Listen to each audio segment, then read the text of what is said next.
Hi, everyone. As promised, we are going to look at more advanced layers. In this tutorial, we're looking at something called layer mask. We'll be looking at adjustment layers. We'll be looking at clipping masks, and we'll be looking at layer modes. So to start, remember that we need to duplicate our background.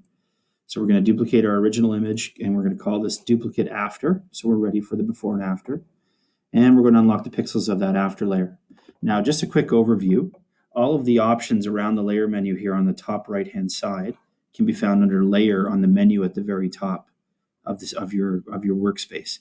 So you can see a lot of them are here. There's layer mask, group layers, hide layers, etc., etc. Many of these options here I can get over here, and I can get by right-clicking on the layer itself. So to start just a little overview. Under normal, I have my layer modes. These are kind of like filters for layers.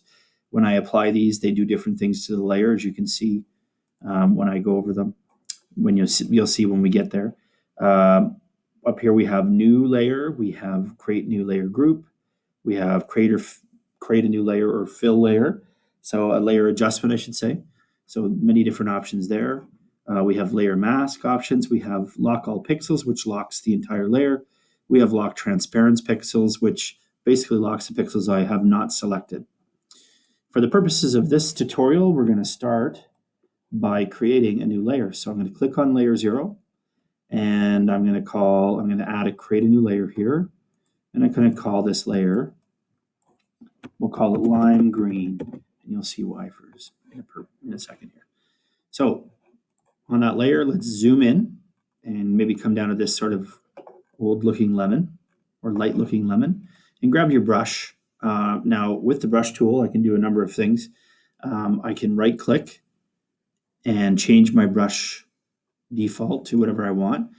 I can also come over here and Alt-click and choose a color. So if you can see my color down here in the bottom left of my toolbar, as I Alt-click on something, that's Alt and left-click, I should say, I'm choosing colors from the actual, and even those fine little colors we can barely see. So I'm choosing colors from the actual picture, which makes sense if you're trying to blend. You want to choose a color represented in the picture or a hue or shade of that color.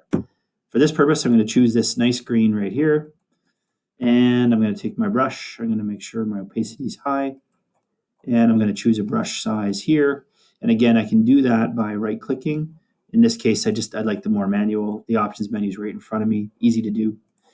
Okay, and I'm going to come up and get my brush up there, and I'm going to paint that lemon lime green. It's not going to look pretty, but I'm going to do it anyway. And so should you. Now, for the purposes of a tutorial, I'm not going to do a great, perfect job here. I'm going to do a job that demonstrates the tool or the function or the process. When I want to get closer to there, instead of dragging it around, I'm going to start clicking it forward just to get that outline, that outer strip covered all the way around. I'm doing this quickly, not carefully. And you do your best. Your best is definitely good enough, especially as a learner. So click on that, get that lemon covered, color in your middle. Just going to expand this side a tiny bit, get my lemon going. Okay, we're there, we're done, and we're going to zoom out. And there's my lemon, my lime, I should say. So in this example, what we'd like to do is just want to show you that I can move that layer around anywhere I wish. It's a green layer over top of the lemon. That's the whole point. If I lower the opacity of that, I can see through that green. So I can add hue or color to almost anything, including hair, you name it. In this case, let's put it over here and change our opacity back. And what we'd like to do is basically snap that back, and you do that by clicking on Control Z. And Control Z basically undoes or will undo what we did. So I had a couple little extra steps there. I had to undo, puts it back where I had originally selected it. So we're going to start with layer modes, and under normal, if you click on that in the top right corner, you can see there's a number of things down here. So in this group here, it's starting with darken. This is the darkening group. This will add kind of a darker filter to your selection. So if I click on it, you can see they do different things. And if you're looking for a particular effect, it's simply about clicking through this and checking it out. Under lighten, that starts the lighten group. So this is where these have lightening effects, or lightening effects, I should say, to your image. Under overlay, this is the overlay group. This is kind of almost like a transparent screen, adds a visual effect, but keeps the image underneath intact with all its textures. And so this is just different ways of doing it. Difference in exclusion, these are kind of like special effects, not so special. And under hue, that starts the color group down at the bottom. So hue, saturation. For this, I'll show you saturation takes the color out. Obviously color and luminosity. So for this purpose, we're going to choose hue and just give it that nice green hue and make this whole lemon look like a lime. You can play with that in different circumstances in different ways anytime you want, but generally that's blending modes. I will say that the top two of each group, so under darken group, the top two are the most popular. So darken and multiply are the most popular. Lighten and screen in the lightening group. Overlay and soft light are most often used in the overlay group. We only have two in here. Probably difference is used more often. And hue and saturation in the color group are used most often. Overall, though, normal and dissolve are most often used in layers. So we're going to move on, and we're going to actually go under Enhance, and we want to adjust color and adjust hue and saturation. And what this allows us to do is just play with the color, the lime color. If we wanted to change that color, we can do it like this anytime. I can turn it into a grapefruit, for example, as I just did. I can adjust brightness, etc. So anyway, remember that the hue and saturation layer is there. You can do such a thing. I'm going to change it into a grapefruit and leave it like that. You can leave it as a lime if you wish. Okay, so we're going to create a new layer now, moving on. And we're going to use our clone stamp tool, and we're going to copy this orange, and we're going to actually put it over here, or at least a piece of it. So grab your clone stamp, make sure you have, I'm choosing a fuzzy brush, about 9. Okay, maybe 13 actually.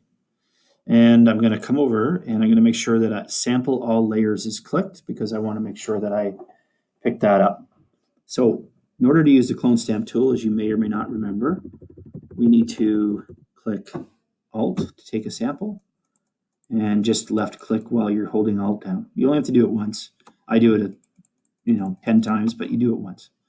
And you can see that inside, because we have clone overlay selected, we can actually see what's inside that selection. So I'm going to come over here where I have enough space, and I'm going to start coloring in. If you look back down at the orange, I'll go really slowly. Look back down at the orange, you see the crosshair inside the orange. It's actually picking up that crosshairs sample and putting it inside my circle. So I can go through this just like this. And yes, I'm picking up excess, and that's on purpose. So I'm going to keep going until I've transplanted my piece of orange to the other side. Now at this point, I can also grab that orange and move that around anywhere I want. I've kind of recreated it. I can make it smaller, I can make it larger, etc. But how do I get rid of the excess around it? Well, we do that by adding a layer mask. So I'm going to click on that layer where the orange is, which is what I've selected right now. And I'm going to go up here, I'm going to click on layer mask. Now with layer masks, it's important to remember that when I want to paint in the layer, I use white, and that's over here. When I want to paint in what I've selected, when I want to make what I selected disappear, I use black. So in this case, I want to get rid of some of that stuff around it that I didn't want. So I'm going to switch to black, and I'm on the layer menu side. I'm not on this side here where my orange is. I'm on the layer mask side, and I'm selecting black, and this will allow me, if I zoom in, this will allow me to paint out the parts I don't want. As you can see, they're already disappearing. Okay, I'm going to do so carefully to stay with the pattern of that. Maybe I want this pomegranate, but not right now. Again, now if you choose a fuzzy brush or you lower your opacity here, you can do a more accurate job of kind of blending as you go. It's up to you. So as you can see, I'm doing a little bit better job here blending. That's hard because they touch. So if I went too far, for example, then I simply switch back to white and paint back in the orange that I went over. That's it. Maybe I will increase my opacity here and just creep it out to the edge. So I have exactly what I've selected. As you can see, it works. And I'm just going to go back again and just do that. Now, maybe decide at this point, well, I wanted the pomegranate. So you just come in, grab your white, come down here. And if you don't remember where the pomegranate was, then lower the opacity. Or go back and look at the image, I should say. You can toggle this off. Come down here and look at the orange in reference to where the pomegranate pieces or seeds were. So I can see it there. So I'm going to come back up here and I'm going to paint them back in where they might be. Okay. So just to give you an idea, and I guess I didn't completely select that with my clone stamp, but you get the idea. So black paints, disappears pieces of the picture, white paints them in. In this case, I'm going to have to paint that out because it's not giving me a full picture of what I wanted. But I could come up here with my white and paint this top one back in that I had selected previously. Okay, so that's generally the idea. That's how layer masks work. I flip between black and white to paint in pieces that I paint in or paint out pieces that I've selected. So from this point, we're going to have a look, just zoom out. Again, I can place that wherever I want. And we have a nice layer mask. Now, there are thousands of layers you can create like this. We have 3 on the go right now. You could have 1,000. And like I said, this can get much, much more complicated. You can transplant any of these pieces anywhere.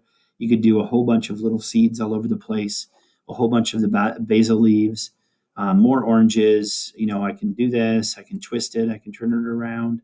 Maybe I just line that little piece up with this one. Try to make it look whole again. All right, so on and so forth. A pretty small orange, actually.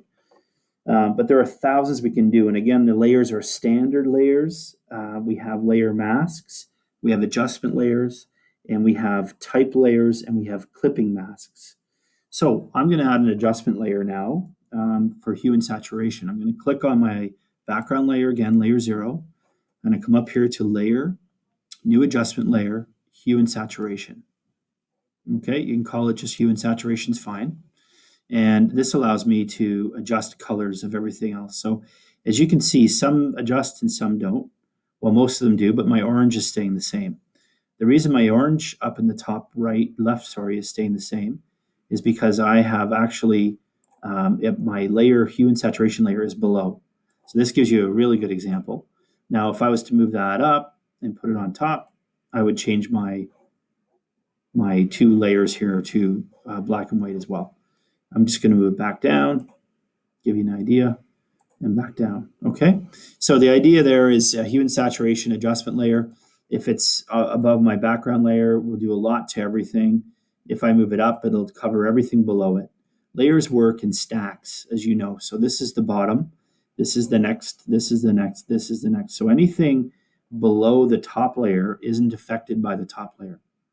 But if I move it up to the top layer, everything below that top layer is affected by what's on top, as you can see. And again, I can adjust opacity here, bring back, pieces of that color on the hue and saturation layer to whatever specification I want. For this case, I'm just going to move it back down. And just because we showed it, I'm just going to toggle it off.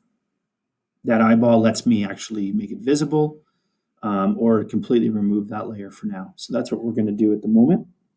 And you can do any number of adjustment layers, but what you should know too, back on the layer up here, is when I'm clicking on my layer mask, which is this orange, there are a number of ways of viewing this. So if I Alt click on the mask, it'll show me what I've selected only. And the way to get back is to hold Alt down and click again. So this shows me where I've made my layer mask adjustments with black and white. That's Alt and left click on the layer mask. Shift and clicking on the mask lets me see what was around it before. So remember, I turned it around. This takes off the layer mask and lets me see what my original selection was, which again was all these oranges here. So as you can see, a little bit of pomegranate too. Okay, so I click that back off. Control click lets me select the parts that I painted. So these are the parts I've painted black or white. So I've selected those for various reasons. You can do that. Okay, and Control I, I'm going to just deselect, escape. Control I on the layer mask inverts. So it flips it and shows me what it would be like if it wasn't there, etc. So inverts black and white. So that's obviously black. This is the white. This is what's showing. That's what's not showing. Okay, so keep that in mind. We're going to switch back here to white and black actually, and I'm just going to paint that out. See, at any time you can come back and make that adjustment on your layer mask, okay? And those are again, Alt, click, shows me my selection, Shift and left click on the layer mask, shows me what I did. I'll do that again for you. Shows me what I removed. Takes off my layer, toggles the layer mask basically without toggling the layer. Control and click shows me my painting. Hit escape to get out of that. And Control I inverts my selection to show me what was there, what was left. Okay, so it's a few options on your layers. Now I can adjust my opacity on this as well, as you know, and so on and so forth. So the next step we want to do is we want to add a type layer. So I'm going to come up here and I'm going to add a new layer. And I'm going to grab my type tool down here, horizontal type tool, and I'm just going to draw in a type box. Now, I'm not sure how big my font is, but we can have a look. And I'm going to call this citrus. Okay. Maybe I do it in white at the moment. And we'll keep that there.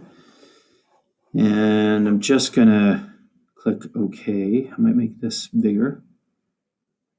Undersize, I'll do 800 maybe. Maybe it's a little too big. Undersize, maybe we'll do 700. Okay, let's see if we can fit this in. Okay, you can see if you go too far, you push it over. Let's leave it at that. I'm going to click OK, and I'm going to move this into a nice position where I'd like it, maybe up around here. Okay, and we'll leave it at that. Now, I want to make this blend a little bit better.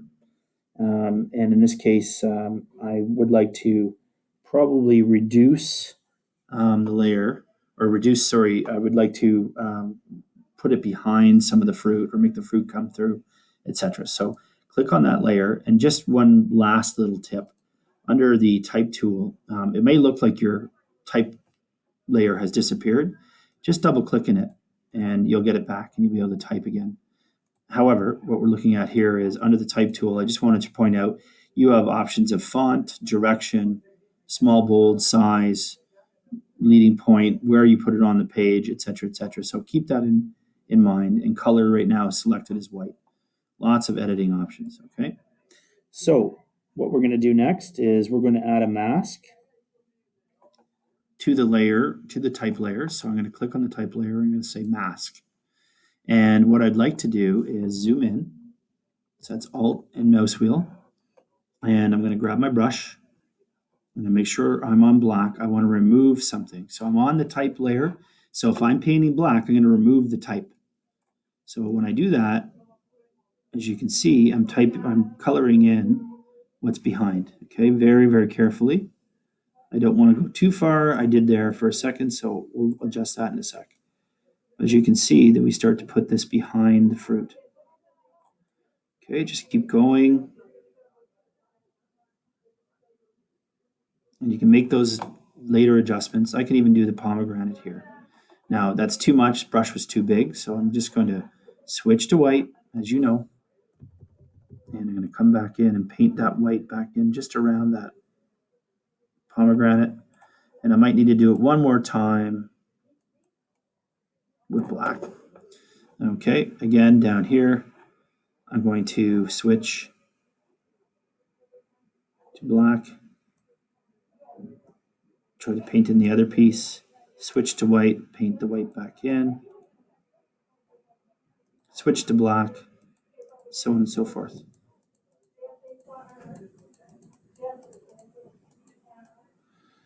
Okay, you get the idea.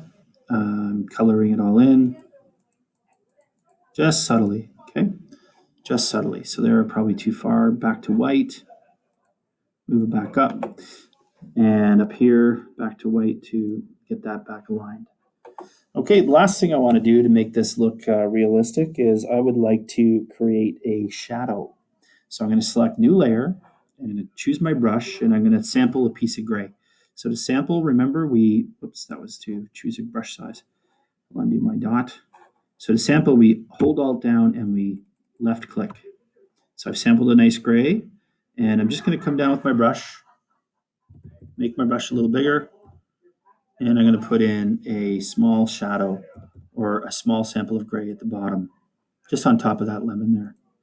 Now I probably want to choose a fuzzy brush type so that I get a little bit of an effect, of fuzzy effect going on. Okay, that blends with the background.